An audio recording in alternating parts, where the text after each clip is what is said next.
In just a moment, X-1, but first... Boy, that kind of music went out with a handlebar mustache, didn't it? But the kind of wonderful melodies you'll hear on NBC's Bandstand are guaranteed to remain popular throughout the years. This is Bert Parks, your Bandstand MC. I'd like to invite you to spend 2 full hours each weekday morning with America's top-name bands. Groups like Guy Lombardo, Dorsey Brothers, and Ralph Flanagan. They'll entertain you in person. So listen Monday through Friday to NBC Bandstand. Now stay tuned for X-1 on NBC. After tonight's broadcast, X-1, the adult science fiction show, will not be heard until Wednesday, September 26th. It will be heard on Wednesdays thereafter. For the exact time, consult your local newspaper. And now, X-1. Countdown for blast-off. X-5, 4, 3, 2, X-1, fire.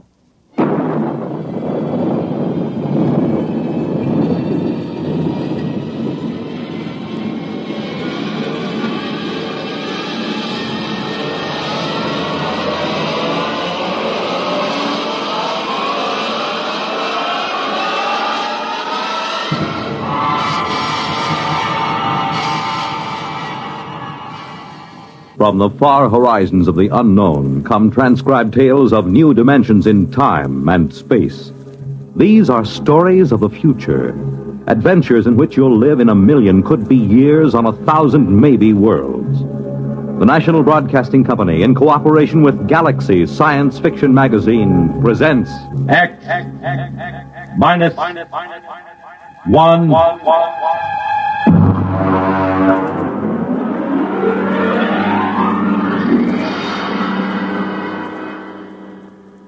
This week, the police chiefs of the country are meeting in Chicago for the 63rd Annual Conference of the International Association of Chiefs of Police. Tonight, X-1 is proud to salute them as we present The Lifeboat Mutiny by Robert Sheckley.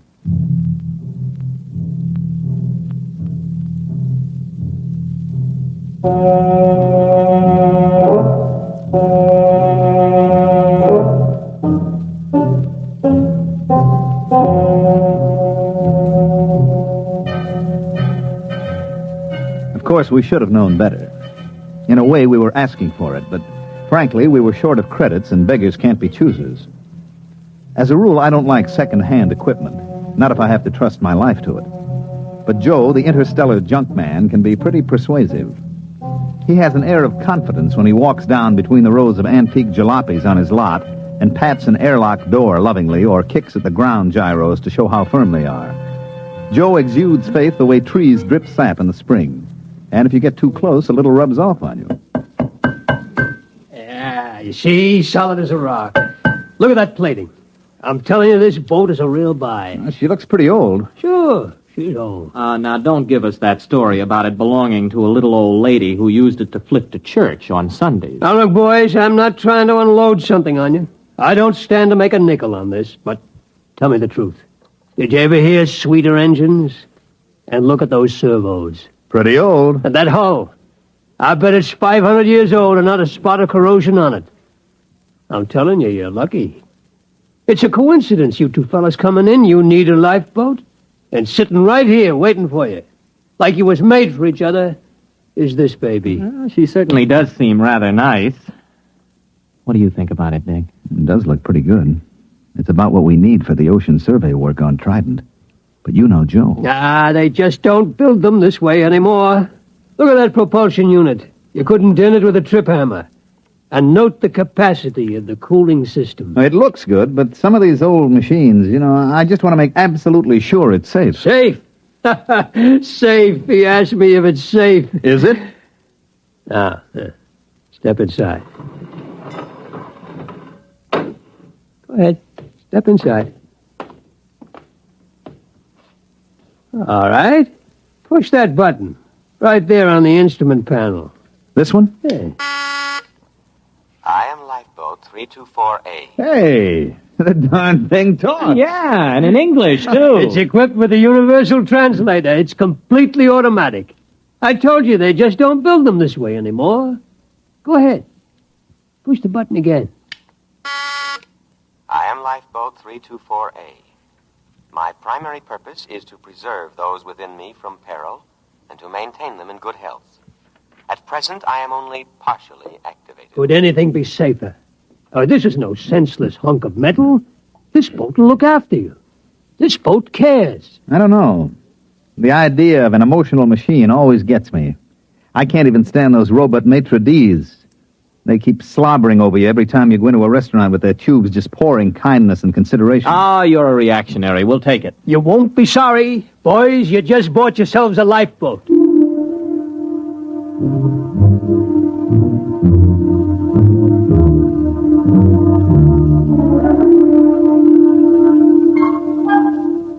Joe delivered this assurance in the frank and open tones that had helped make him a millionaire several times over. It wasn't that he was dishonest. Far from it. All the flotsam he collected from anywhere in the universe worked. But ancient machines often had their own idea of how a job should be done. They tend to get peevish when forced into another routine.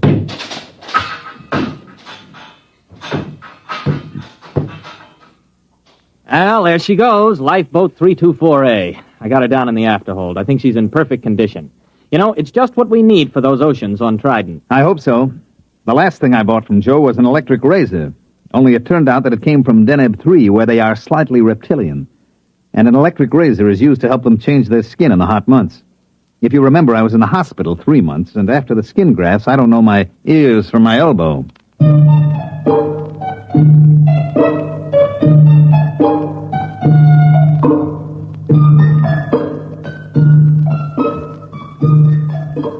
This job we were on was to survey the planet Trident for a real estate speculator who bought it for subdivision. Trident was about the size of Mars, but with a far better climate. There was no native indigenous population, no poisonous plants, and no germ-borne diseases. As a matter of fact, apart from one small island and one small polar ice cap, the entire planet was covered with water. There was no real shortage of land. You could wade across some of Trident's several seas. Our firm had been hired to survey and plan a little mountain raising because the sector council frowned on selling building lots under 4 feet of water. We landed on Trident and launched the lifeboat. Okay, I got the sandwiches in the water. Ready to cast off? Aye, aye, sir. All mooring lines are on board. All right, let's crank this swan boat up and get going. Well, push that button. Aye, aye. I am Lifeboat 324A.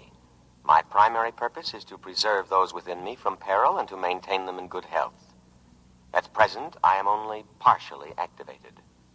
For full activity, press button 2. There it is, right next to the first one.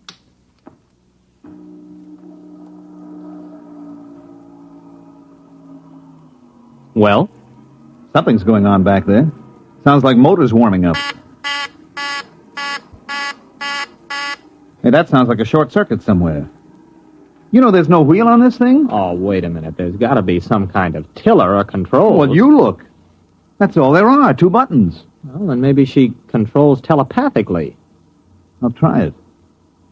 Hey, 324A, go ahead slowly.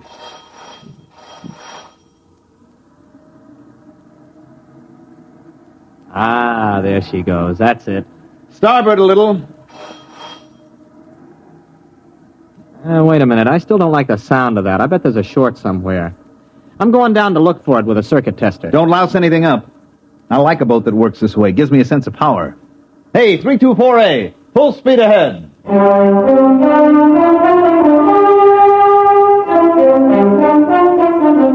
Arnold disappeared into the bilge with a circuit tester, and I handled the survey. Actually, our machines did all the work, tracing the major faults in the ocean bottom, locating the most promising volcanoes. And when the survey was complete, the next stage would be turned over to the subcontractor. He would wire the volcanoes, seed the faults, and touch the whole thing off. After that, there'd be enough dry land on Trident for anybody. Now, by mid-afternoon, I figured we could knock off for a while. We ate our sandwiches, took a drink of water from the canteen, and then had ourselves a swim in Trident's clear, green water.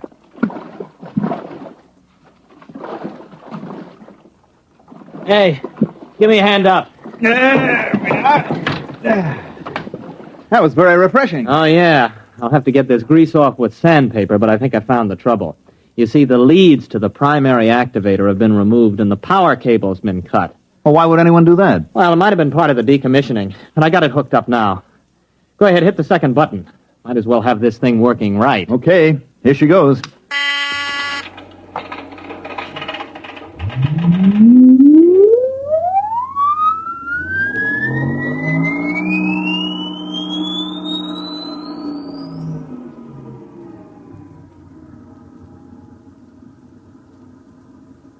I am Lifeboat 324A. I am now fully activated and able to protect my occupants from danger. Have faith in me. My action and response tapes, both psychological and physical, have been prepared by the best scientific minds in all drome. Ah, that's more like it, huh? Gives you a feeling of confidence, doesn't it? I suppose so. But where is Drome? Gentlemen, try to think of me not as an unfeeling mechanism, but as your friend and comrade in arms.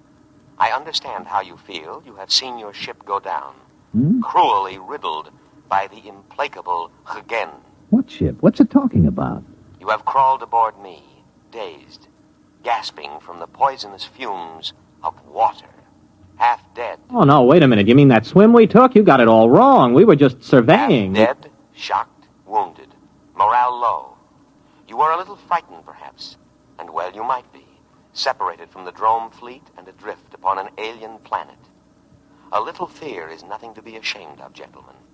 But this is war, and war is a cruel business, and we have no alternative but to drive the barbaric Hagen across space. There must be a reasonable explanation for all this. Probably an old television script got mixed up in its response bank. We better give it a complete overhaul. We can't listen to that stuff all day. Well, we're about a quarter of a mile from the island. I'll tell you what. I'll take it down and clean the goo out of the contacts when we get there. Hey, what's going on? We're stopping. Hey, Lifeboat! Quiet, calm, trust in me. I am scanning the island. What's he talking about, scanning the... Better humor it. Lifeboat, that island's okay. We checked it personally. Perhaps you did, but in modern lightning-quick warfare, drone senses cannot be trusted. They are too limited, too prone to interpret what they wish. Electronic senses, on the other hand, are emotionless, eternally vigilant, and infallible within their limits. But there isn't anything there. I perceive a foreign spaceship on the island. Oh, that's our ship. It has no drome markings. Well, it hasn't any enemy markings either. I painted it myself. In war, we must assume that what is not ours is the enemy's. Oh. I understand your desire to set foot on land again, but I take into account factors that a drome motivated by his emotions would overlook. Consider the apparent emptiness of the strategic bit of land, the unmarked spaceship put temptingly out for bait, the fact that our fleet is no longer in this vicinity. All right, that's enough. Now, I'm tired of arguing with you. Go directly to that island. That's an order. I cannot obey that order. You are unbalanced from your harrowing escape from death. All right. Enough of this nonsense. I'm just going to take that cutoff switch and... Come to your senses, gentlemen. Only the decommissioning officer is empowered to turn me off. For your own safety, I must warn you not to touch any of my controls. You are mentally unbalanced. Later, when our position is safer, I will administer to you. Now, my full energies must be devoted towards detection and escape from the enemy.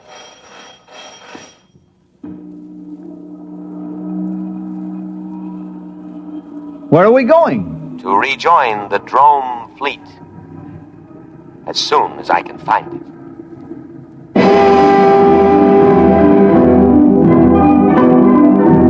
We sailed over the empty seas of Trident for the rest of the afternoon and far into the night. At about midnight, we sat in the cabin sharing our last sandwich. The lifeboat was still rushing madly over the waves, its every electronic sense alert, searching for a fleet that had existed 500 years ago upon an entirely different planet.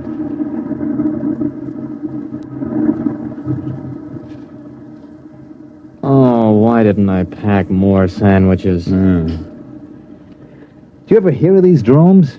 Yeah, vaguely.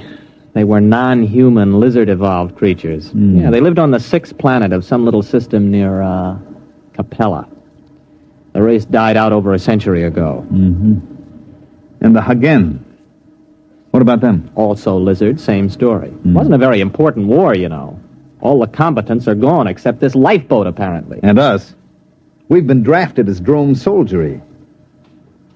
You think we can reason with this tub? Oh, no, I don't see how. As far as this boat is concerned, the war is still on. It can only interpret data in terms of that premise. It's probably listening in on us now. No, I don't think so. See, it's not really a mind reader. Its perception senses are geared only to thoughts aimed specifically at it. Yes, sirree. They just don't build them this way anymore. Ooh, I wish I could get my hands on Joe. Well, you know, it's actually a very interesting situation.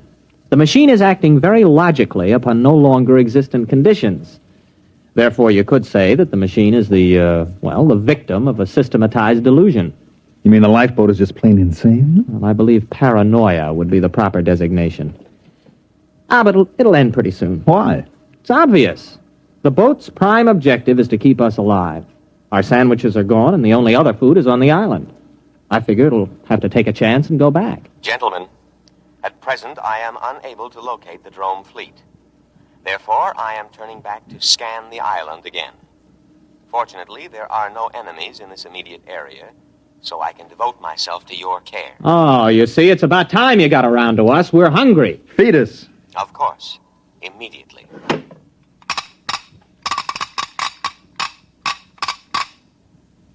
There you are, on the tray. What's that? That looks like clay. Ooh, it smells like machine oil. Hey, what's it supposed to be? That is Giesel. It's the staple diet of the drone people. I can prepare it in 16 different ways. Try it. All right. It tastes like clay coated with machine oil. We can't eat that. Of course you can. An adult drone consumes 5.3 pounds of Giesel a day and cries for more. Now listen, we are not drones. We are humans, an entirely different species. The war you think you're fighting ended 500 years ago. We can't eat Giesel. Our food is on the island. Ah, yes. Your delusion is a common one among fighting men. It is an escape fantasy, a retreat from an intolerable situation. Gentlemen, I beg you, face reality. You face reality, or I'll have you dismantled bolt by bolt. Threats do not disturb me. I know what you've been through. Possibly you've suffered some brain damage from your exposure to poisonous water. Poisonous? To drones. If absolutely necessary, I am also equipped to perform physical brain therapy. It is a drastic measure, but there can be no coddling in time of war. You see, you need not worry. All my scalpels are razor sharp and ready for immediate action. Oh, scalpels, huh? Well, we're feeling better already. It's a fine-looking batch of Giesel, isn't it, Arnold? Oh, delicious. Nothing is too good for our boys in uniform. Do try a little. Oh, that's wonderful. Oh, that's delicious. Good. I am moving toward the island now, and I promise you in a little while you will be more comfortable. Why? The temperature here is unbearably hot. It is amazing you haven't gone into a coma. Any other drone would have. Soon I'll have it down to drone norm of 20 degrees below zero. And now I'll play our national anthem.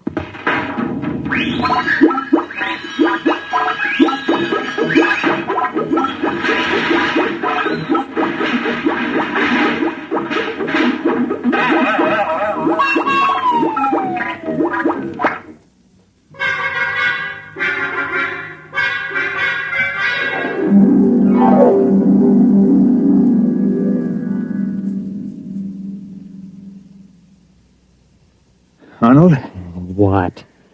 I'm cold. Well, you should be very comfortable. Drones live at 20 below zero. We're drones and no back talk. Those cooling tubes are all frosting up. Yeah, I just wrote my name in frost in the porthole. Hey, wait a minute. Wait a minute. I got an idea. Just follow my lead. Why not? Lead on, fellow drone. Give me the canteen. What are you doing? Just gonna get a little exercise. Gotta stay fit, you know. That is true. Here you are, boy. Catch! Look out, that canteen's heavy. Just throw it right back, boy. Just heave it right in. Come on, let's see your curve. Be careful with that receptacle. It's filled with a deadly poison. Water. Oh, we'll be careful. Here we go. Bad shot, old man. Oh, how careless of me. I seem to have broken the cooling tubes. Cooling fluid all over the floor. I should have taken precaution against internal accidents. It won't happen again. But the situation is very serious. I cannot repair the cooling tube myself. I'm unable to properly cool the boat. Say that's tough. Now, if you'll just drop us on the island... That is impossible. My first duty is to preserve your lives, and you couldn't live long in the climate of this planet. But I'm going to take necessary precautions to ensure your safety. What are you going to do? There is no time to waste. I will scan the island once more. If our drone forces are not present, we will go to the one place on the planet that can sustain drone life. What place? The southern polar ice cap. The climate there is almost ideal. 30 degrees below zero. And of course, I must guard against any further internal accidents. So, I will lock you gentlemen in the cabin.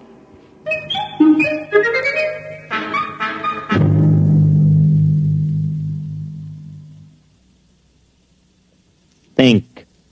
I am thinking. Nothing's coming out. We've got to get off when he reaches the island. It'll be our last chance. Now, look. We know his internal scanning isn't very good. When we reach the island, maybe we could cut his power cable. Oh, you couldn't get within 5 feet of it. He's got an electric charge on all the controls. I am now scanning the island. Place looks fine today. Oh, sure does. I'll bet our forces are dug in underground. They are not. I scanned to a depth of 100 feet.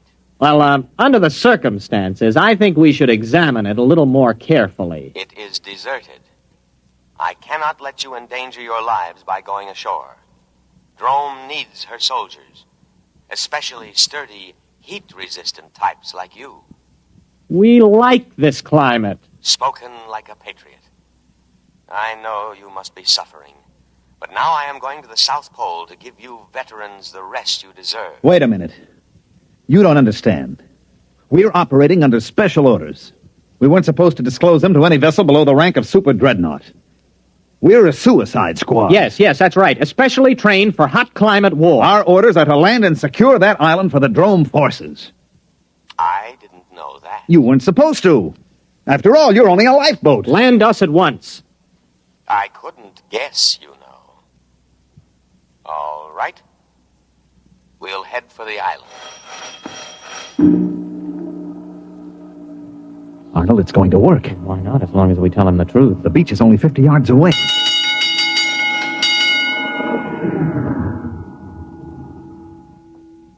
No. No, what? I cannot do it. What do you mean? This is war. Orders. I know, but I cannot obey. A different type of vessel should have been chosen for this mission, but not a lifeboat. You must think of our country. Think of the barbaric Hagen. It is electronically impossible for me to carry out your orders. My prime directive is to protect my occupants from harm. That order is stamped on my every tape, giving priority above all others. I cannot let you go to your certain death. You'll be court-martialed for this. I'll have you broken down to a dinghy. I regret to say I must operate within my limitations. I must take you to the safety of the South Pole. Listen, you crazy tin can. Let me at those controls. I'll... Please, do not attempt any more destruction. I know how you feel. Wait a minute, Arnold, old friend. Since we cannot accomplish our mission, we cannot ever again face our comrades. Death before dishonor. Hand me the canteen. No, don't. That's water. It is a deadly poison. Don't. Too late. Arnold, it's your turn. We who are about to die salute you. We die for glorious drone. That goes for me, too. Speak to me. Speak to me. Lie still, you idiot. There is no known antidote. If only I could contact the hospital ship. Speak to me. Are you still alive? Answer me. Here. Here. Perhaps if you eat some Giesel. Dead. Dead. Dead. I will now read the burial service. Great Spirit of the universe, take into your custody the souls of these your servants. Although they died by their own hand, still it was in the service of their country, fighting for home and hearth. Judge them not harshly for their impious deed. Rather, blame the spirit of war that inflames and destroys the spirit of all drone. And now, by the authority vested in me, by the drone fleet, and with all reverence, I commend their bodies to the deep. Ow! Shut up. Accept them, O ocean, for many brave hearts are at slumber in the deep. Float quietly. What's the lifeboat doing? It's still hanging around. Just pray the drones didn't believe in cremation. Sleep quietly, brave spirits. I will now play the drone national anthem.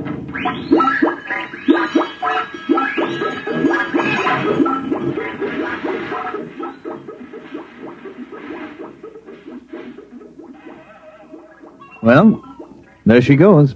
Where? To the South Pole. To wait for the drone fleet.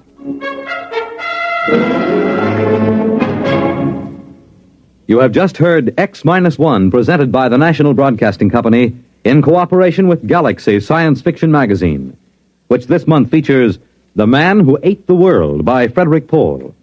This is the story of a civilization which flowed with milk and honey, and of a man whose tragedy was that he had not drowned at birth. Galaxy Magazine, on your newsstand today. Tonight, by transcription, X-1 has brought you The Lifeboat Mutiny, a story from the pages of Galaxy written by Robert Sheckley and adapted for radio by Ernest Kenoy. Featured in the cast were Leon Janney, Mandel Kramer, William Redfield, and John McGovern. Your announcer, Fred Collins. X-1 was directed by Daniel Sutter and is an NBC Radio Network production.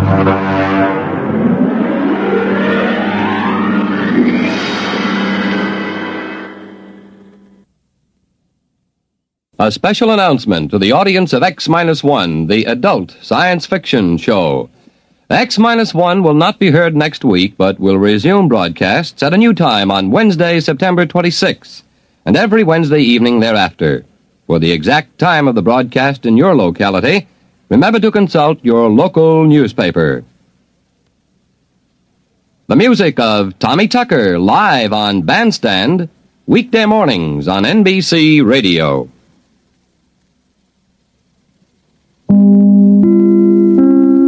In just a moment, X-1.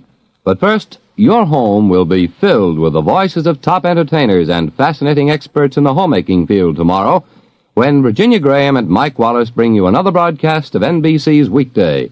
Among the special guests is Rita Gam, Hollywood star and one of Grace Kelly's prospective bridesmaids. And Rita will be joined by a singer whose unique style is well known to his many fans, Johnny Ray. Then from Britain, it's actor Trevor Howard. Meet them all tomorrow when NBC's Weekday brings you another day of fact and fun on this station.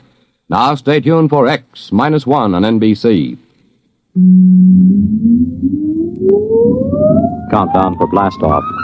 X-5, 4, 3, 2, X-1, fire.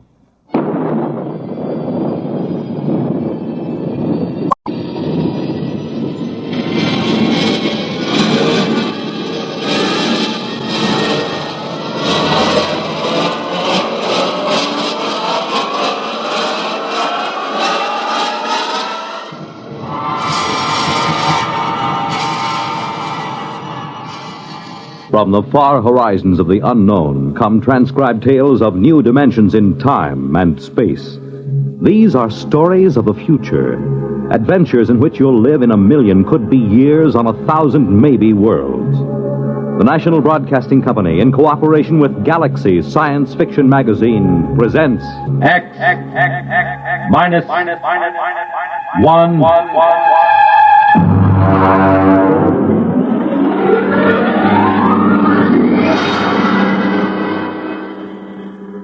Tonight, a story by Frederick Pohl, Tunnel Under the World.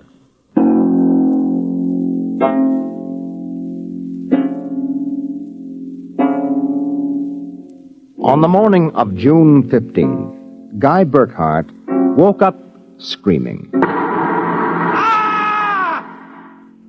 It was more real than any dream he had ever had in his life. He could still hear and feel that sharp, metal-ripping explosion, that searing wave of heat. He sat up. Mary! Mary! Mary! Mary! Where are you? Guy, what's wrong? You're trembling. Where were you? In the kitchen cooking breakfast. What is it? I don't know, a dream, I guess. An explosion. Did you say an explosion? Yes. But that's the dream I had. What? I dreamed there was a big explosion, and then something sort of hit me on the head. Holy smokes me. Maybe there really was some sort of explosion, and it started us dreaming. Well, there'll be an explosion down at your office if you don't hurry and get to work.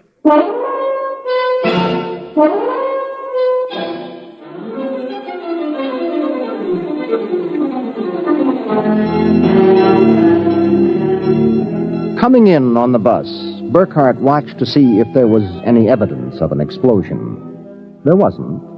If anything, the town looked better than ever. The only thing that seemed strange to him was the fact that none of the usual crowd was on the bus. He was a little relieved when his old pal, Henry Swanson, finally got on. Excuse me. Henry! Pardon me, sir? Henry, what's the matter with you? It's me, Guy Burkhart. Burkhart? Sorry, I don't believe we've met. What? Henry, for Pete's sake, it's me. If you'll excuse me, this is my stop. Well, I'll be...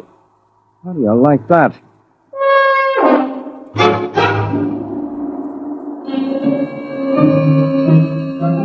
Guy Burkhart got off in front of the gigantic Contro Chemical Building, took the elevator to the 98th floor where he had worked in the accounting department for 12 years. It wasn't until he was almost at his floor that he realized the speaker was not playing the usual commercials. Friends, are you happy with your present home freezer? Of course not. Well, the answer to your problems is a Fecco freezer. Fecco freezers are better freezers. Most wives would do anything for a Fecco freezer. Friends, are you happy with your present home freezer?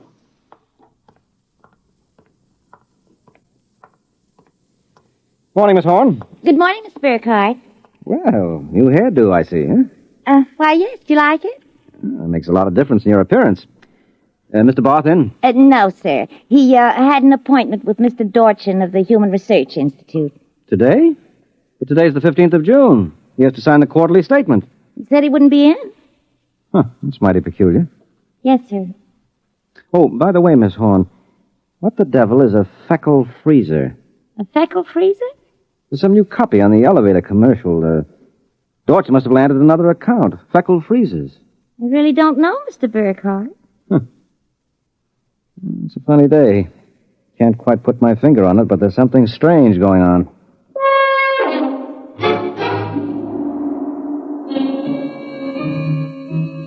He couldn't shake the thought out of his mind. It persisted all through the day and through dinner. He was still brooding as he and Mary got ready for bed. Tired, dear? Oh, no. Anything wrong? I don't know. Well, I guess I'll get a good night's sleep. Coming? I think I'll sit up and read for a while. Well, good night, darling. Night, dear.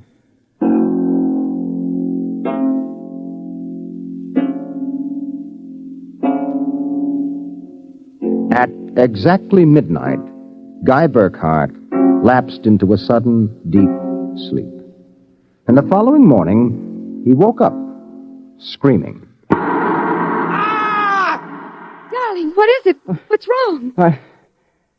Oh, nothing. Bad dream, I guess. You gave me such a shock. I seem to be having a lot of nightmares lately. Really?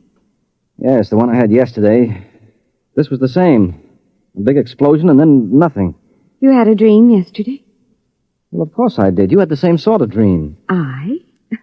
Guy, you're mistaken. I don't remember dreaming. Oh, now, Mary, you told me. Guy, you're mistaken. But, Mary, you... Maybe you dreamed I had a dream. Maybe... Well, yes, I might have done that, I suppose. Everything did seem sort of strange yesterday. Oh, that's probably it. You better get dressed, dear. Today's the 15th. That's when the quarterly statement... 15th? Yes. Well, it must have been a dream, because yesterday was the 15th.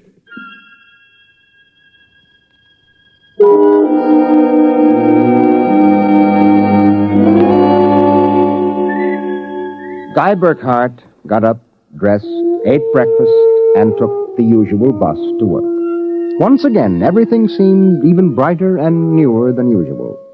And once again he was puzzled when he noticed none of the old crowd on the bus. Pardon me, please. Well, look, don't shove so. Oh, morning, Henry. Morning. For God's sake, don't talk to me. What is it? You being followed or something? Don't you know? I was sure you remembered. Remembered what? I can't talk. This is my stuff. Will you excuse me, please? Well, Henry, for Pete's sake.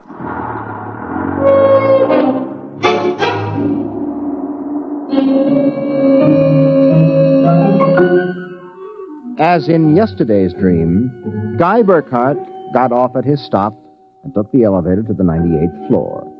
The speaker in the elevator purred a new commercial this time. Marlin cigarettes. They're sanitized. Does your present cigarette make your throat feel raspy and unpleasant? Marlin cigarettes contain a miraculous new drug which actually gives you the sensation of smooth, creamy smoke. Marlin cigarettes. Marlin cigarettes.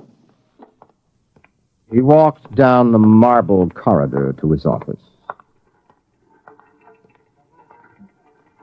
Good morning, Mr. Burkhart.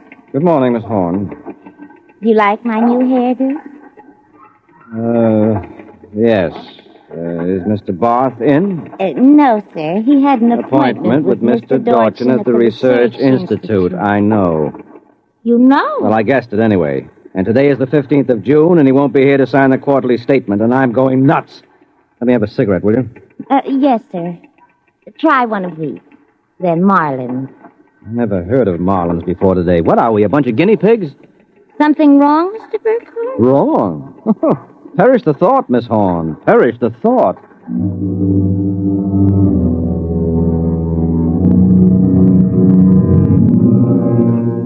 He went to his desk and stared at the mail. Before he opened it, he knew that the factory distributor's envelope contained an order for 12 new electronic computers. He knew that the development journal contained an article about a new method of transprinting selective brain circuits of human engineers onto the electric brain circuits of robot engineers to facilitate the operation of automatic factories. He knew that there was a complaint from Feinbeck & Sons about the Controchemical's newest household robot circuit. After a long while, he forced himself to open them. They were exactly as he suspected. Hello? This is Swanson, Henry Swanson. What is it? Do you remember? Remember what? Just remember. All right, now listen, Henry, let's stop playing games. Yesterday, either I was dreaming or you snubbed me on the bus. Today, the same thing happens. Oh, you do remember, thank heavens. I thought so when I saw you, but I couldn't be sure. What is it you want? Listen, tomorrow morning, when I get off the bus, you get off with me. Be casual. They may be watching. Who may be watching? Swanson! Hello!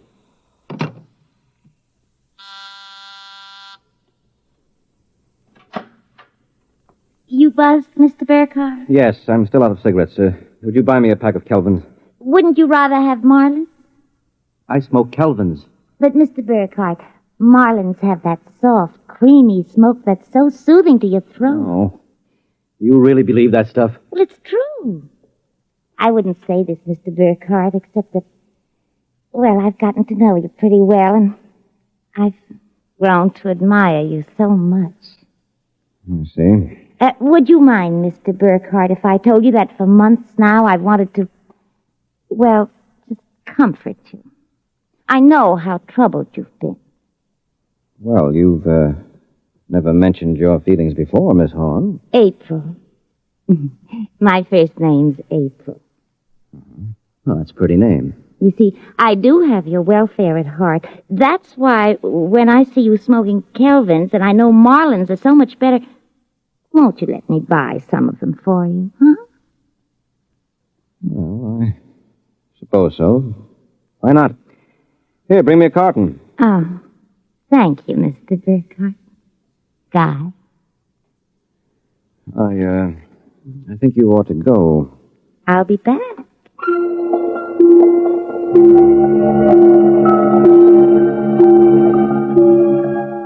There was something wrong. Something definitely peculiar about what was happening. The call from Henry Swanson. The strange behavior of his secretary, Miss Horn. These new products, the dream. Guy Burkhardt went home that night feeling like a man in a nightmare. That you, dear? It's me. You have a good day? Fair. Oh, before you sit down, will you go down in the cellar and put in a new fuse? The switch in the hall closet blew out. I shut it off. Okay. Supper will be ready in a minute, so don't start fooling around with that old boat hull you've been building. I won't.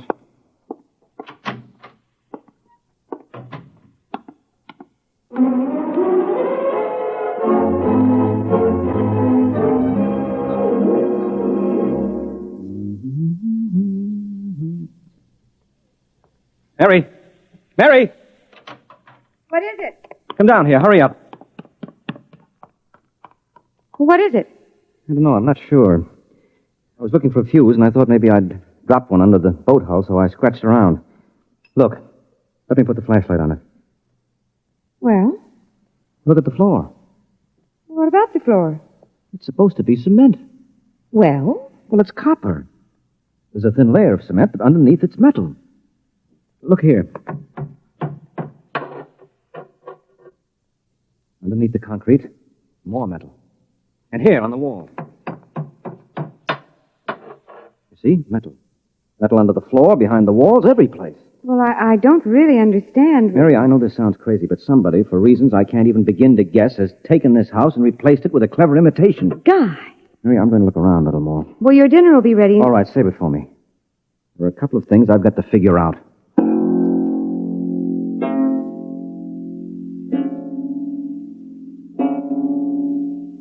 The following morning, Guy Burkhardt woke up screaming. He dragged himself into the kitchen where his wife Mary was preparing breakfast and discovered it was still June 15th. Mary, where's the morning paper? Where is it? It's outside the door, I guess. Uh-huh.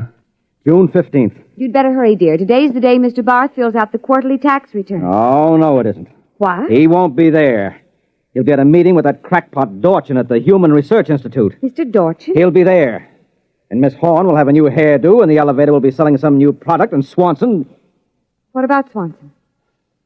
Swanson, he said, I wonder if it's going to be the same today, or whether... Guy, what in the world are you talking about? Huh? Nothing. Never mind. Where's my coat? You haven't had any breakfast. I don't want to miss my bus. I'll see you tonight. Guy Burkhardt got on his bus. There were the same unfamiliar faces, the same unusually new-looking buildings, the same unusually bright sunshine. And on the customary corner, Henry Swanson, pale and furtive, climbed aboard. Excuse me, sir. It's quite all right? Do you remember the phone call? Yes. Oh, thank heaven. Get off at the next corner and follow me. Where are you going? There's an excavation for a building about a block down. Make sure you aren't followed. I'll go first.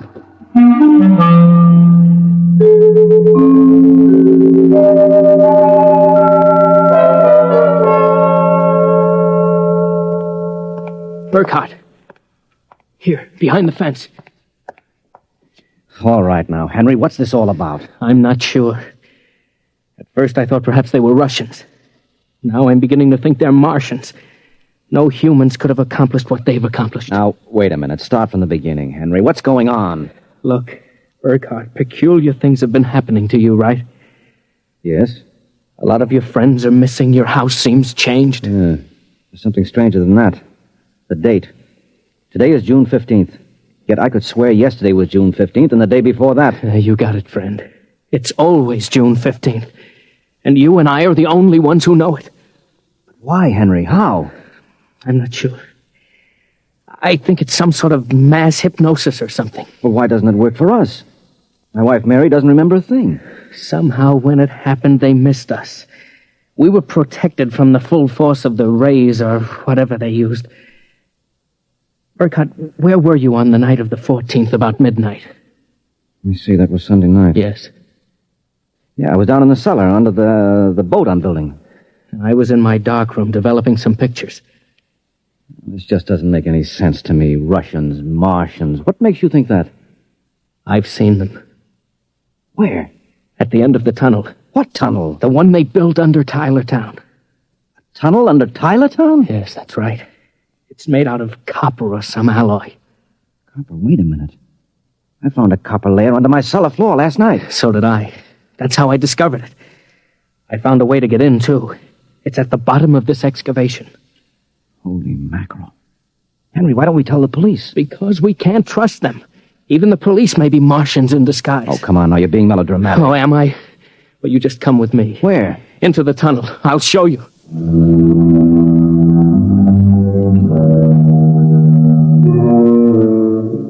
Henry Swanson led Guy Burkhardt to a small hole in the side of the excavation. There he removed a cut-out piece of metallic substance, and they crawled into a dimly lighted tunnel.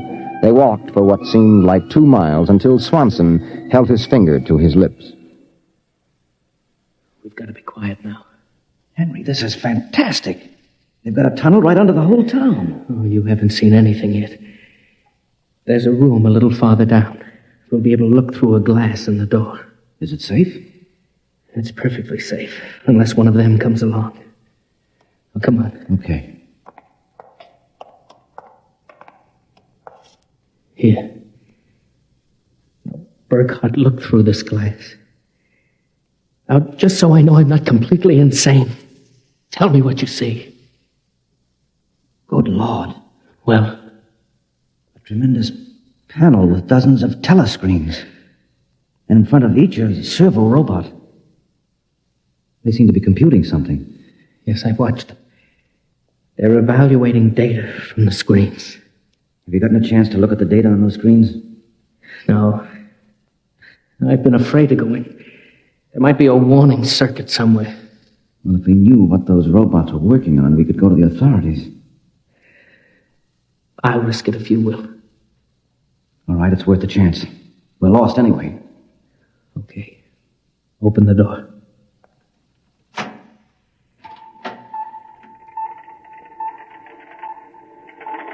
So far, so good. Come on. Let's take a look at that data. But don't interfere with the robots. Don't worry. Here, let's look at this screen. Listen to this. Tests in the 47K12 group with Marlin cigarettes pulled 80% using the soft feminine approach. Indications are that an extension of this approach would influence at least 70% nationwide. The direct elevator pitch pulled only 10%. This should be abandoned and a new series of high persuasion personal elements introduced. Henry, do you know what this means? I haven't the faintest idea. Well, I don't blame you. This is crazy, but it fits the facts when I think about it. Do you know who's behind this? Martians? No, not Martians, Henry. Humans. What? Humans who are interested in developing the perfect propaganda machine. What? I don't know who they are or how they've done it, but somehow they've taken Tylertown over. Hypnosis. Hypnosis, drugs, maybe some kind of array or something. However they do it, what happens is that they let us live through a single day. During that day, they pour all kinds of suggestions and propaganda into us. At the end of the day, they evaluate the results, see how we've reacted. And at midnight, they wash the day out of our minds, and the next morning we start the same day over again with different stimuli. Do you know what that means, Henry? Suppose one man learned how to influence people 100%. Why, in a year, he could sell us anything from freezers to political candidates. Oh, wait a minute. We're guinea pigs, Henry. This whole community is one big test tube for Dorchin's propaganda research. Burkhardt, what do we do? I don't know, but somehow we've got to get out of this town and get to the FBI. How do you think we can? It's worth a try. Come on. Wait. Huh? What is it? Look through the door. There's somebody coming down the tunnel. You've got to hide. Behind the circuit box. Yes. Wait. Good Lord, it's Dorchin, the head of the Research Institute. Shh, quiet.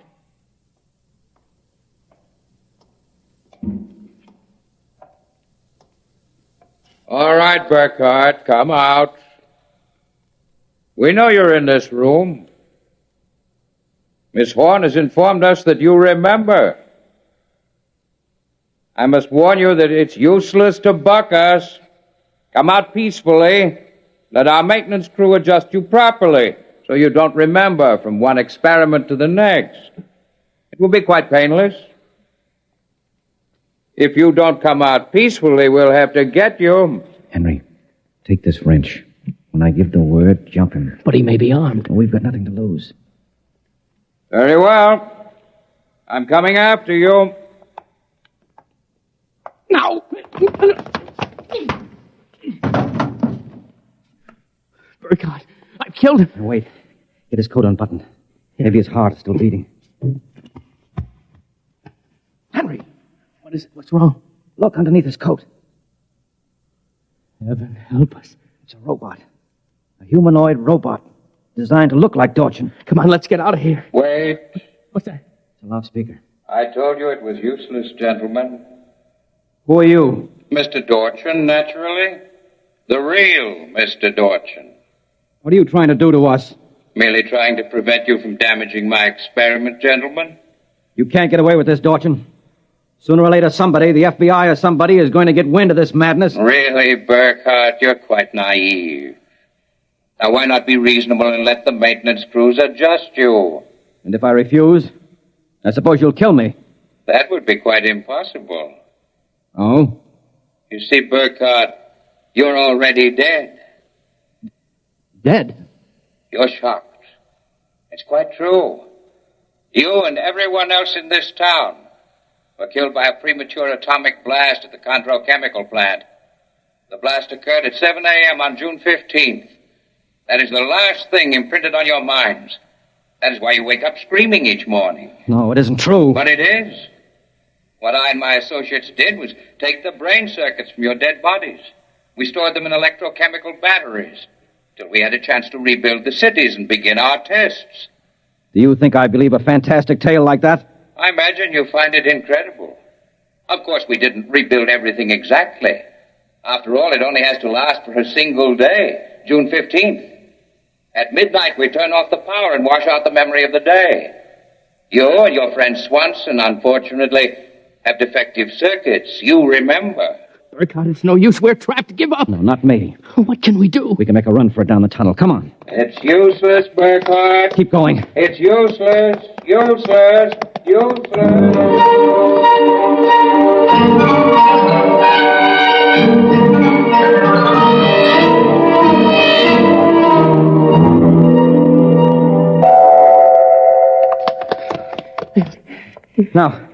Now, this door is open. It opens. Oh, no. No, I don't believe it. Swanson, look!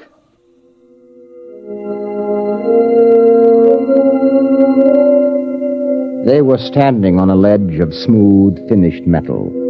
At their feet, the ledge dropped away into a chasm so deep they could not see the bottom. Beyond was only a glare so bright that their eyes could not stand to look into it. And yet, just at the limit of their vision, something towered. Something so huge it was almost inconceivable. Something. Burkhardt? Yes? This is Dorchin. Now do you understand why it's useless? The great looming figure moved closer. It seemed to take shape now, and yet it was so gigantic as to be unbelievable. It came closer. The glare was partially blocked. And then, Guy Burkhart knew that the towering shape was none other than Dorchin himself. You see how I did it, Burkhart? I took your brain circuits and had them reduced so they could be transferred to tiny humanoid mannequins. That's what you are, Burkhart. A tiny miniature of yourself. And this city, this whole experiment I'm conducting, is built on a tabletop.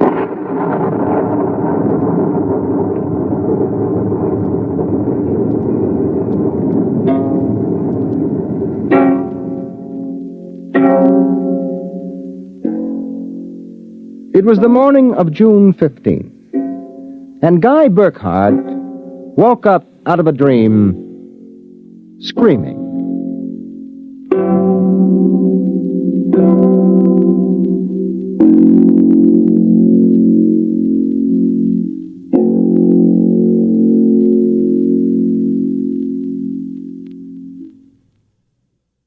You have just heard X-1, presented by the National Broadcasting Company in cooperation with Galaxy Science Fiction Magazine, which this month features another story by tonight's author, Frederick Pohl. It's the second installment of his novel, Slave Ship. Your announcer, Fred Collins. X-1 was directed by Daniel Sutter and is an NBC Radio Network production.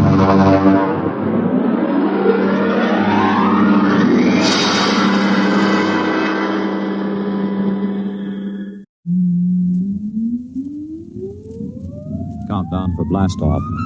X-5, 4, 3, 2, X-1, fire.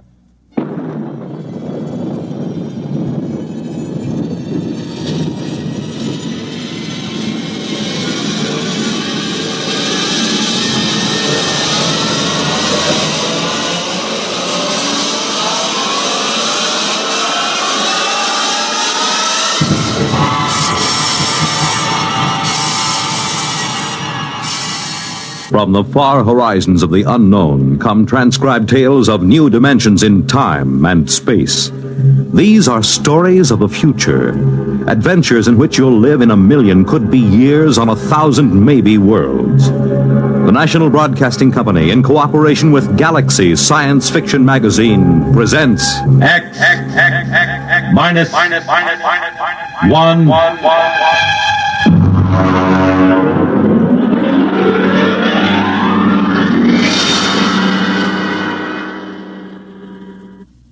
Tonight's story, Sam, This Is You, by Murray Leinster.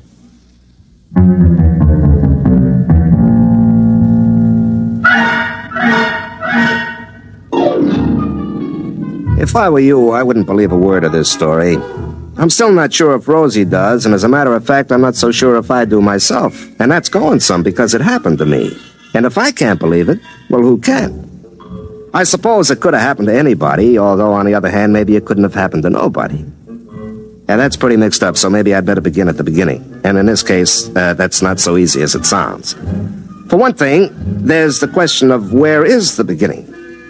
Well, anyways, I'm Sam Yoder. I'm a telephone lineman for the Batesville and Rappahannock Telephone Company. I got into that line of work because I was in a wire platoon during the war. I've been up more trees in the Ardennes forest in Belgium than anybody, except maybe a couple of squirrels, and they didn't have to string telephone wires. I guess it started because Rosie, she was my girl, Rosie, she thought I lacked ambition. And also get up and go. Yeah, anytime you say, honey, except it's one of those jitterbug things, and I can't jitter much. I don't mean dance. I mean stick-to-itiveness. Now, honey, that's ridiculous. A telephone lineman has more stick-to-itiveness than anybody, or he'd fall right off the pole. Huh? Want another drink? Sam, are you trying to get me drunk? No. Well, only there's a $3.50 minimum in this place, and I hate to see it go to waste. I'm discussing your future, Sam. Okay. Do you think a telephone lineman's life is right for you? Well, has its ups and downs.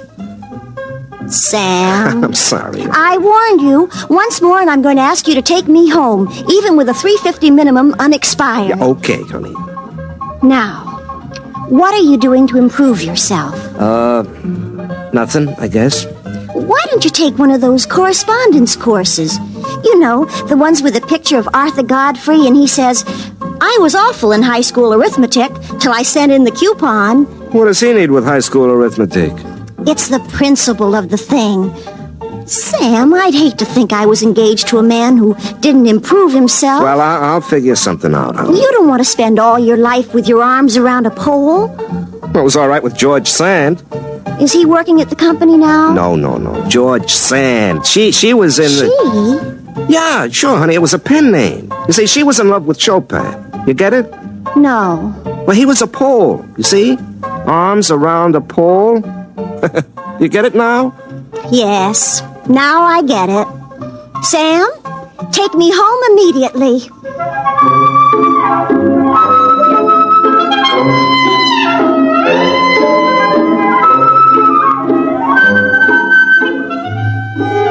She's like that. No sense of humor, know what I mean?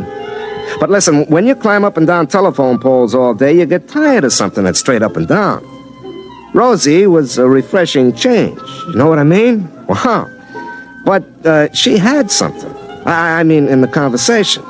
So I started taking those electronic courses, you know. I'd been at it a couple of months when I asked Rosie to come down to my basement. I certainly will not. Well, why not, baby? Sam Yoder, I'm a respectable girl. Honey, if I had anything else in mind, would I ask you to leave a nice, comfortable porch swing to go down to a whitewashed concrete basement? I guess not. Okay. Come on. I want you to see something. What? It's a big surprise. Right here, over on the bench. Take a look. Sam Yoder, have you been taking Papa's television set apart again? No, honey, not... Last time you got the channels mixed up and all Papa could get was Jane Mansfield. Mama had to finally take the fuse out and hide it. It's not a television set. It's my invention. Oh. What does it do? Well, I got the idea at the shop. I was looking at the blueprints of the multiple circuit stuff. You know, how to send 100 messages over the same wire. Well, I got this idea about how to have private conversations on a party line. Actually, I got the idea calling you up with the whole street listening in. Does it work? Well, almost. I got a few bugs in this mess of garbage here. Sam, that's no way to talk. Well, honey, all the engineers talk that way, and they're college men with fraternity pins. Well, then I guess it's all right. When will you have this fixed up? Oh, I don't know. I'll have to tinker with it a little. It's just like you, honey. Sam, you do not have to tinker with me. Honey, I mean electrically like you. High voltage and a lot of current, but too much resistance. You get it, honey? I mean like an electrical circuit. Resistance is... I get it. Sam, take me home immediately.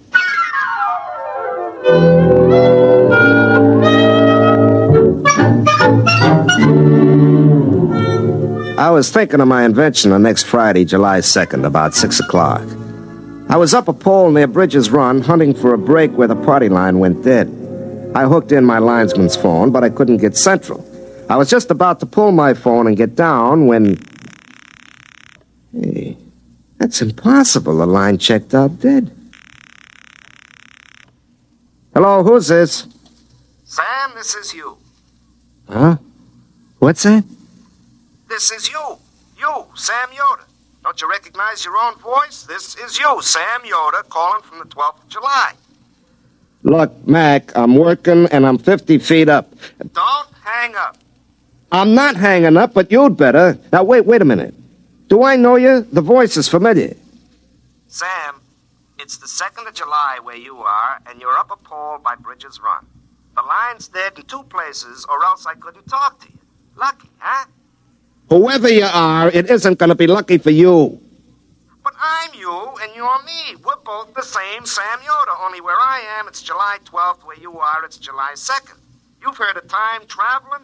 Well, this is time talking. You're talking to yourself. That's me. And I'm talking to myself. That's you. And it looks like we've got mighty good chances to get rich. Look, I don't believe this. All right, then listen. Do you remember the time you were out with Rosie at the drive-in movie over at the Wing?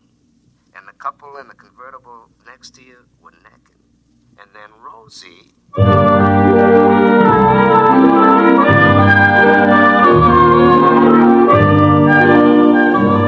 Well, Never mind what he said. It was something only me and Rosie would know about. Nobody else in the whole world, so I knew he was me. I was he, him.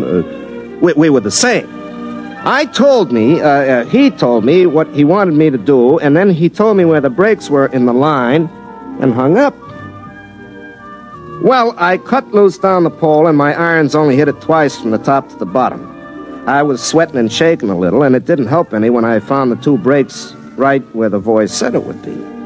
But that wasn't any more impossible than anything else.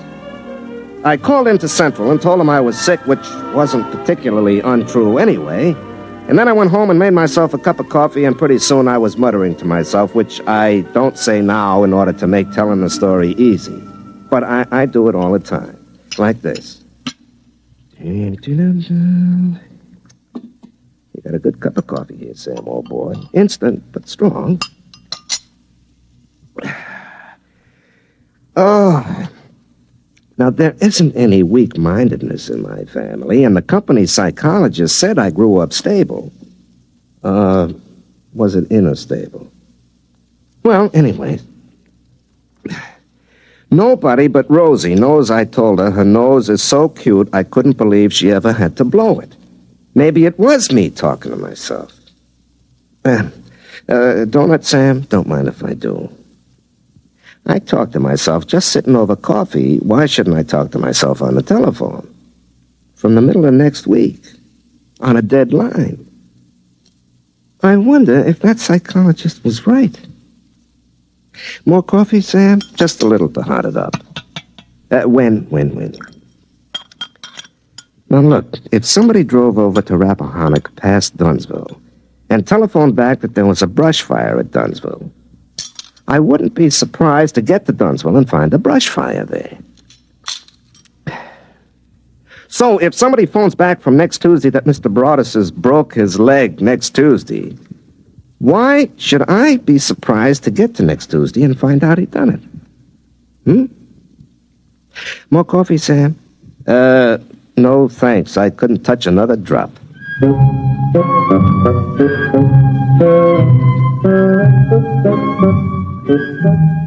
You see what I mean? Pretty soon I began to realize there was money in this thing, and I got to work on my invention, the one I meant to use for private calls on party lines. I got out the soldering iron and a bunch of components I liberated from the phone company, and I started to rearrange the circuits the way that voice on the telephone had told me to. It was a real breadboard job with wires hanging out of it like spaghetti, but finally I was done. I spliced my gadget onto my phone, then I broke the line to Central, rang it, and half a minute later... Hello? Hello? Hello, Sam. This is you in the 2nd of July. You got it all fixed up, huh? Yeah, it looks awful. Well, that's okay. You can straighten it out later. Okay, Sam, now we get rich together. Look, Sam, I want to ask you a few things about this gadget. Now, you know where those 4 transistors are hooked up bridging the... Look, Sam, you mind if we don't go into that right now? Yeah, but I want to know if I reverse the leads, will I... Some other time. Well, if you're too busy to talk... I'll tell you, I am kind of busy right now. You'll understand when you get to where I am. Look, I worked 6 hours on that thing because you said to it. Don't get mad, Sam. I'll tell you what. You go see Rosie and tell her about this and have a nice evening. Ha-ha. What do you mean, ha-ha? You'll find out. Knowing what I know, I'll even double it. Ha-ha, ha-ha.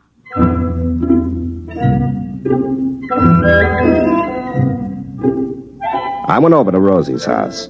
Her old man was watching Diana Dors on the television, and her mother was watching her old man, so I took Rosie by the hand and led her out onto the porch. I could see the moon glinting off eyeglasses as all the neighbor ladies leaned forward in their porch rockers to watch us. I always felt a responsibility to those ladies, and usually I try to make it worthwhile to them staying up so far past their bedtimes. But tonight, I had other things on my mind. Sam, you didn't slick down your cowlick. I've told you if you go on a date without slicking down your cowlick, it shows you have no respect for the girl. Rosie, forget my cowlick, huh? I could go inside and get some mustache wax. Pa keeps it because his crew cut always goes limp when the humidity gets above 60%. Rosie, will you listen to me? I've made up my mind to get rich. You ought to have everything your little heart desires. Now, suppose you tell me just what you want. I want your cowlick to lie down so I won't be ashamed in front of the neighbors. No, honey. Mink, chinchilla, a sports car, anything, whatever you want. Do you feel all right? Now, listen, honey. Nobody knows it, but tonight Joe Hunt and the widow Backus are eloping to North Carolina to get married. We'll find out about it tomorrow. And day after tomorrow, on the 4th of July, Dunsville is going to win the baseball game with Bradensburg, 7-5, all tied till the 9th inning, and then George Peavy is going to hit a homer with Fred Holmes on second base.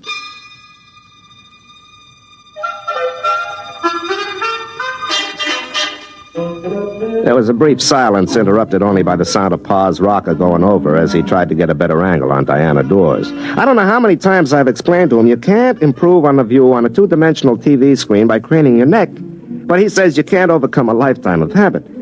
Well, anyways, I explained to Rosie about Sam in the week after next telling me all these things and how we were going to get rich.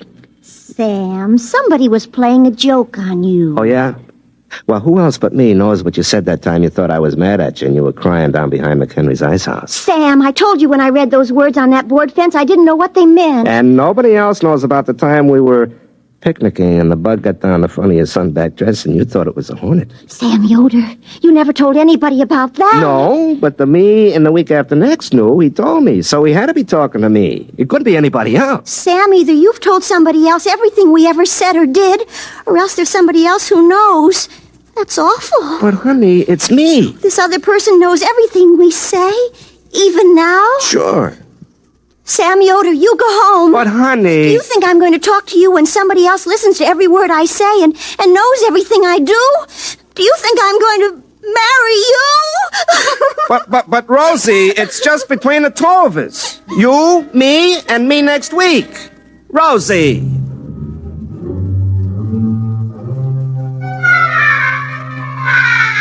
I stayed around till her father came out and asked me to go home so Rosie could finish crying and he could watch Hell's Angels on the Late Show in peace. On the way back to my house, I got madder and madder. Sam, in the week after next, could have warned me about this, the louse. Well, I plugged in my gadget and rang, but I guess there was nobody home on July 12th because there wasn't any answer. And there wasn't any that night when I got home from work either. So I went around to see Rosie. The only reason I'm talking to you, Sam Yoder, is that Pa's inside sneering at Dorothy Kilgallen on What's My Line, and I don't think it's polite. You still mad at me? I never was mad at you. I'm mad at whoever was talking to you on the phone and knows all our private secrets. And I'm mad at you if you told him. But, honey, I didn't have to tell him. He's me. All he has to do is just remember. I tried to call him again last night and this morning, but he doesn't answer. Maybe he's gone off somewhere. Do you think it's polite to sneer at Dorothy Kilgallen? She knows so many important people by their first names, lots of them even for short. You think maybe it's all an illusion? You told me last night there'd be an elopement, and there was. Joe Hunt and the widow Backus, just like you said. Well, could have been a coincidence. I'm waiting to see if Dunsville beats Bradensburg 7-5 tomorrow. Yeah, I bet $11 on it. If that happens, I'll die. Why, honey? Because it'll mean that I can't marry you, ever.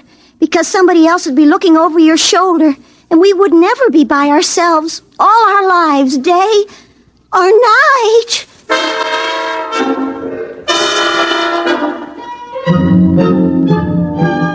The next day in the big 4th of July ball game, it was tied in the 9th. Then George Peavy hit a homer with Fred Holmes on second base, and Dunsville beat Bradensburg 7-5. I collected my bet, but the $11 turned to ashes in my mouth. I didn't go over to Rosie's that night. I stayed home and kept trying to call myself up on that gadget that I told myself how to fix up. It was a moonlit night, the kind I usually spend with Rosie while her old man watches the $1 million movie for the 7th time on TV, hoping that the ending will come out different. But there I was in the basement trying to call up the week after next, and nobody home. In the morning, I woke up suddenly. I thought it was the alarm clock, but it wasn't. Hey, I left the gadget on. Oh, wait, don't go away. Wait. Hello? Don't get upset, Sam. Rosie's gonna make up with you. How do you know what she's gonna do? She won't marry me with you hanging around. I've been trying to figure out a way to get rid of you. Quiet, I'm busy. I gotta go collect the money you made for us. You collect money? I get in trouble and you collect money? I have to, or you wouldn't get it. Now listen, where you are, it's Wednesday. You're going over to Dunsville today to fix some phones. You'll be in Mr. Broadus' law office about 10:30. You look out of the window and notice a fella sitting in a car in front of the bank. Notice him good. I won't do it. I won't take orders from you. Maybe you're me, but I make a bet and you collect it. For all I know, you spend it before I get to it. Now, I'm quitting this business right now. It's cost me my girl and my peace of mind and the blazes with it. Okay? Okay, Sam. Just wait and see.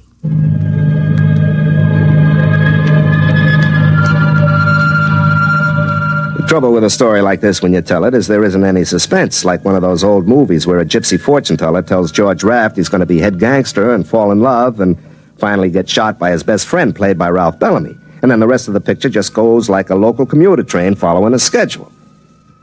Well, sure enough, I was ordered over to Dunsville to fix the phones in Mr. Broadus' office.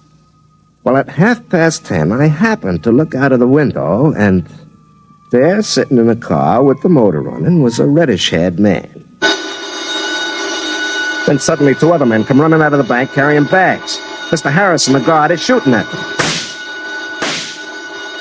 And they're shooting back.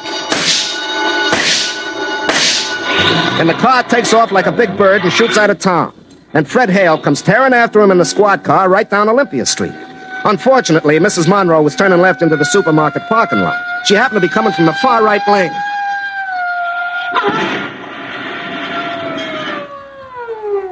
And so the bank robbers got away clean with $35,000. They'd cut all the wires out of town where they crossed Goose Creek, and so they sent me right out to fix it. I was up the pole right next to the creek working and, like usual, talking to myself. Sam, do you realize what that was? A bank robbery.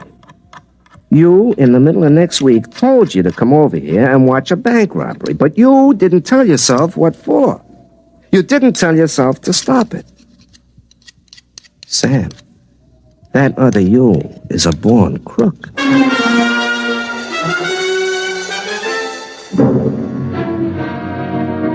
Then I realized it wasn't another me. It was me a week and a half later. If he was a born crook, so was I. Nothing could happen in a week and a half to change character like that. I couldn't even turn myself into the cops, because nobody would believe it. I suddenly realized I was an accessory before and after the fact of that bank robbery.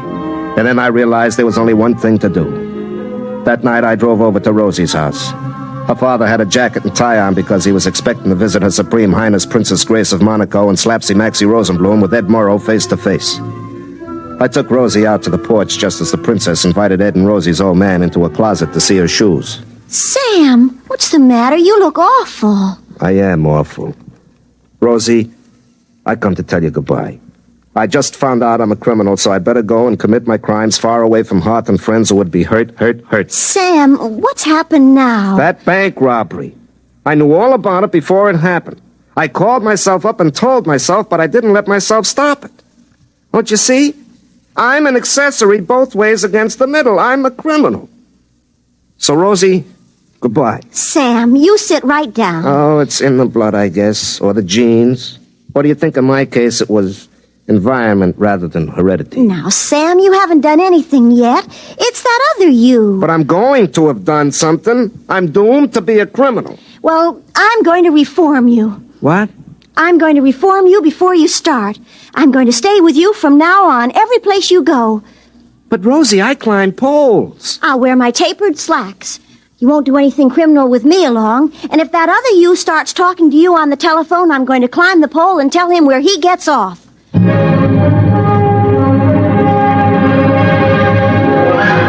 And that's just what she did.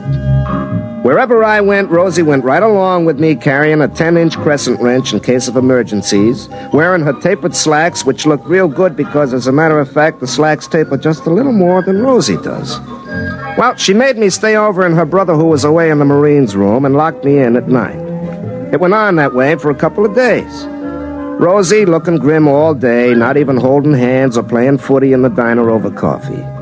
We spent the evenings in her living room while her father watched Meet the Press and asked Nixon and Kefauver questions that they never even answered.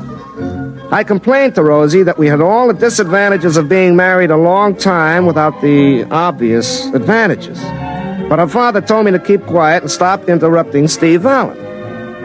Well, finally, on the 11th of July, we were driving in the phone company truck that Rosie was driving to make sure I didn't commit anything criminal like crossing the double white line or not stopping for a school bus.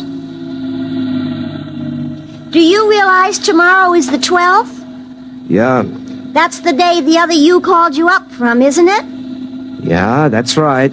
Well, I've kept you honest. If you turn into a hoodlum between now and tomorrow... Rosie, look out, that car! Now, look what you did. Is the other man hurt? He's getting out of the car. Hey, Rosie, that here. Rosie, that's the man who... Get down, he's shooting at us. Why? Well, he's the man I saw outside the bank. He's one of the bank robbers. Look out, he's coming this way. He looks awful mad. Why not? We smashed his getaway car. Rosie, get behind me. I'll protect you.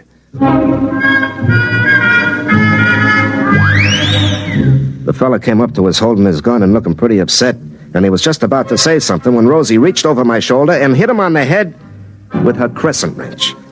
I took a length of wire and my pliers, and I had his hand spliced behind his back before he came to. We threw him in the back of the truck and took him into the sheriff at Dunsville. He confessed right away and told where his buddies were hiding out. Rosie locked me up in her brother's room again that night, and then it all came clear to me. In the morning, Rosie came out on the truck with me again, and she was still trying to reform me. I let her come along, but inside I was grinning. What are you sneering about, Sam? I'm not sneering, I'm grinning. Rosie, do you realize there's a $5,000 reward for those robbers, and we get it? Well, I'm still worried about that other you. Oh. Well, we'll take care of that right now.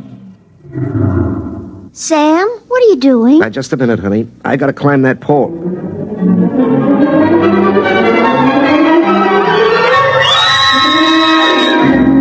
Sam, what are you doing up there? Well, I gotta make a call, honey.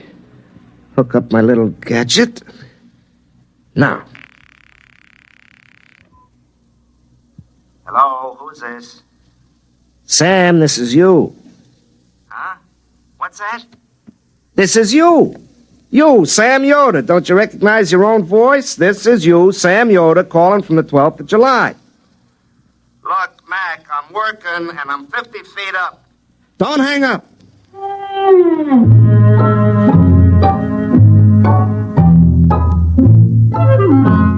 You see? It was me all the time. Here it was in the 12th of July, and I was talking to myself back in the 2nd of July, and it was the same conversation word for word. Oh, Sam, then it was you all the time. Uh-huh. Back in the 2nd of July, he's cussing me out just the way I did. And he'll fix this gadget up the way I just told him. Then we still have our secrets. Oh, sure, honey. I'll remember when I call me up tonight 10 days ago, I'm going to be very busy. And I won't want to waste time talking to myself a week and a half ago. Now, Rosie, what do you suppose I'll be doing tonight that would make me not want to waste time talking to myself 10 days ago? Rosie? Oh, Sam, we'll have all tonight to ourselves. There's a big spectacular in compatible color with Esther Williams, and Pa will spend the whole night twisting the dials trying to get the color right. He'll be furious. But your set is black and white. That's why he'll be furious. Well, how do you like the nerve of me calling me up and interrupting me at a time like that? Well, it won't take long, honey. I haven't got too much to say to myself this time.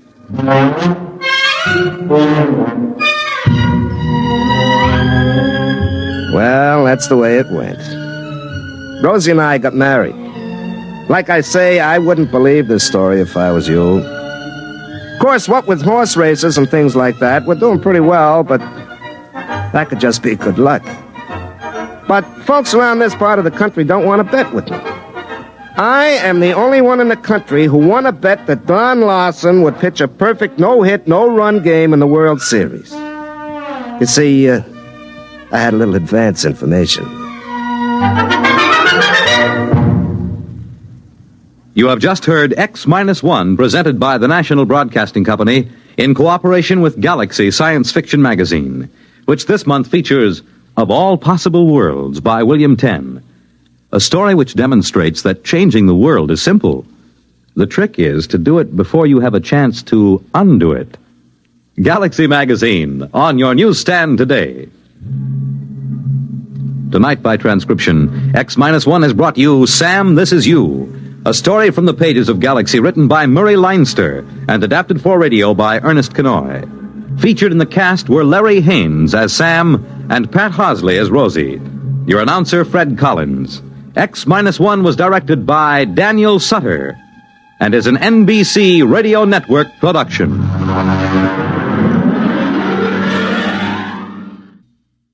For eerie tales that set the scene for witches' flights this Halloween, hear Sleep No More tonight.